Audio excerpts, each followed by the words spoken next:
उभाटा पक्षाचे नगराध्यक्षपदाचे उमेदवार आपल्यासोबत आहेत नाथाजी अत्तर साहेब. नमस्कार सर. नमस्कार. शिवसेनेतून उभाटा पक्षातून आपण नगराध्यक्षपदासाठी स्वतंत्र लढत आहात. आपल्याकडे काय आव्हाने आहेत? मी शिवसेनेचा 35 वर्षापासून मी शिवसेनेचं काम करतो आहे. एक निष्ठावंत शिवसैनिक म्हणून माझी पक्षावर निष्ठा आहे. माझ्या पक्षानं मला भरपूर दिलेलं आहे.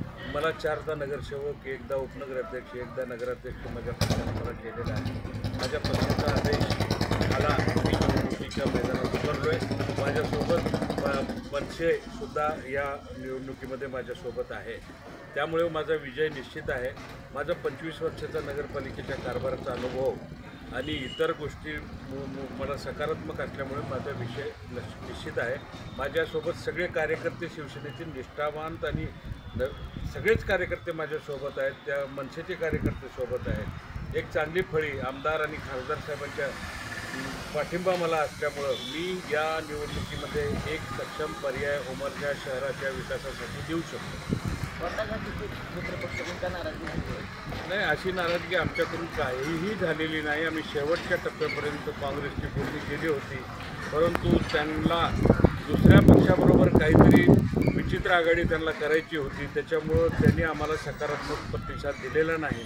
आमची शेवटपर्यंत काँग्रेसला सोबत घ्यायची इच्छा होती, परंतु इथलं स्थानिक नेतृत्व हे कोणत्या तरी वेगळ्या विचारात असल्यामुळं त्यांनी अभद्रयुती त्यांनी केलेली आहे. आमचा काहीही ह्याच्यामध्ये दोष नाही. नगराध्यक्ष म्हणून निवडून आल्यानंतर आपण कोणती कामे करणार आहात? या उमरगा शहराचा मी गेल्या 150 वर्षाचा इतिहास वाचलेला आहे. उमरगा शहराच्या समस्याची जाणीव आहे. उमरगा शहराच्या कोणत्या बळात किती इंची पाईपलाईन, पाण्याची पाईपलाईन आहे मी स्वतः अभ्यास करून अभ्यासलेला आहे. त्याच्यामुळे या शहराच्या ज्या गरजा आहेत त्या गरजा पूर्ण करायचा माझ्या ह्या 5 वर्षाच्या काळात मानस असून मी उमरगा शहराची तुलना निलंगा, मुरुम सारख्या शहराबरोबर करणार नाही. माझं शहर नवी मुंबई, वाशी किंवा चंदीगडच्या धर्तीवर मी विकसित करण्याचा प्रयत्न माझ्याकडून होणार आहे.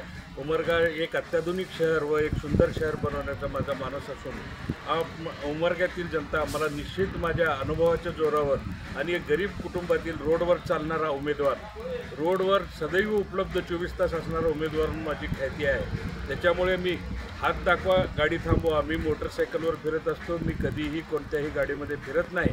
मी प्रत्येकाशी हात केले की 2 मिनटात थांबतो. त्याच्या समस्येचे निराकरण करून पुढे जात असतो. असा माझा स्वभाव आहे. माझ्या पाठीमागं भक्कम अशी यंत्रणा माझ्या सामर्थ्यवान शिवसैनिकाची आहे. त्याच्यामुळे मी घाबरत नाही. निवडणुकीला माझा विजय निश्चित आहे. आपण माजी नगराध्यक्ष होता तेव्हा आपण कोणती कामे केलेली आहेत या शहरासाठी? मला 2.5 वर्षाच्या कार्यकाळामध्ये उमरगा शहरात भयंकर पाण्याचा दुष्काळ पडलेला होता. त्यावेळेस आम्ही विविध प्रयत्न करूनही उमरगा शहराला पाणी पुरत नव्हतं. त्याच्यासाठी मी फक्त 3.5 कोटी रुपयामध्ये माखणीहून उमरग्यापर्यंतचं पाणी माखणी पुरवठा योजनेचं मी आणलेलं आहे. हे माझं समोरचं काम आहे. हे असे उमरग्याची हद्दवाढ असो, उमरग्याचा विकास आराखडा तयार करणं असो, उमरग्यात अण्णाभाऊ साठे चौकाला नाव देणं असो, उमरग्यामध्ये बसवेश्वर पुतळा बसवण्याचा ठराव असो. सर्वप्रथम मी 1914 साली मराठा समाजाला शैक्षणिक व नोकरीमध्ये आरक्षण मिळावं असा उमरगा नगरपालिकेनं ऐतिहासिक ठराव केलेला आहे. तो ठराव मी स्वतः मांडून मंजूर करून घेतलेला आहे. अशा एक ना अनेक गोष्टी आता शिवाजी महाराजाचा अश्वारूढ पुतळा बसवण्याचा ठराव देखील आहे.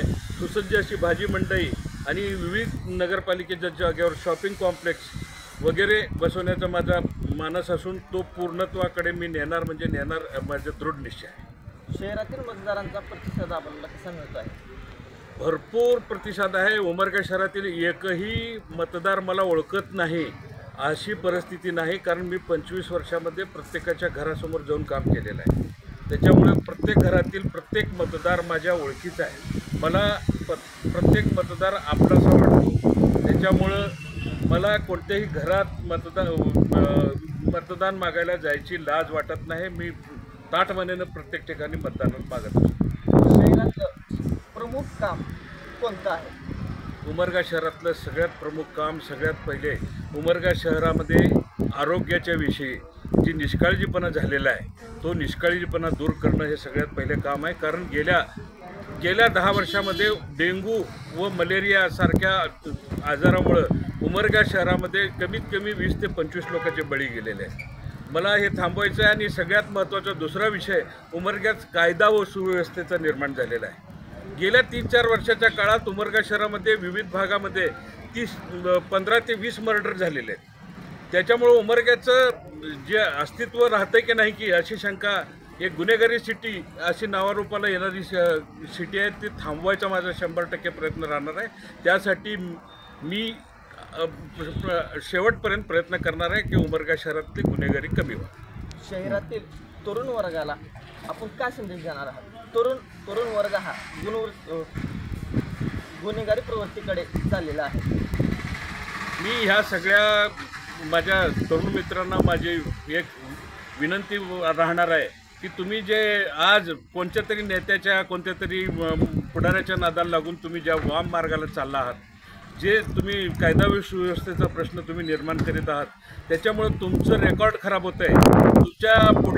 तुमच्या जीवनामध्ये त्या अडचणी निर्माण होणार आहेत। त्यासाठी माझी सगळ्या उमरगा शहरातील तरुणांना विनंती आहे, ही गुन्हेगारी रोका। तुम्ही ह्या उमरगा शहराची कायदा व सुव्यवस्था चांगली ठेवा।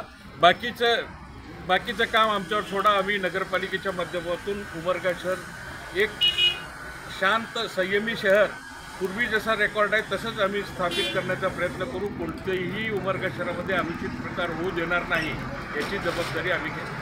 आपण शहरातले ज्येष्ठ नेते म्हणून ओळखले जातात, आपण ज्येष्ठ वर्गासाठी कोणते काम करणार आहात? उमरगा शहरामध्ये ज्येष्ठ नागरिकांसाठी नाना नानी पार्क सारख्या गोष्टी, त्याच्यानंतर विरंगुळा केंद्र, बाकीच्या ठिकाणी बसण्यासाठी जागोजागी त्यांना बसण्यासाठी व्यवस्था, वृद्धांसाठी जे सध्या उमरगा शहरात सगळ्यात महत्त्वाचं महिलांसाठी आणि वृद्धांसाठी मुतारीची व्यवस्था, शौचालयाची व्यवस्था कमी प्रमाणात आहे, ती प्रत्येक चौकात असावी असा माझा मानस असून तो दृढतेनं मी पूर्ण करणार आहे। सूर्या मराठी न्यूज प्रतिनिधी ऋषिकेश सुरवसे, उमरगा, धाराशिव। महाराष्ट्रातील महत्त्वाच्या व ताज्या घडामोडी जाणून घेण्यासाठी आजच आमच्या सूर्या मराठी न्यूज चॅनलला सबस्क्राईब करा आणि बेल आयकॉन प्रेस करा।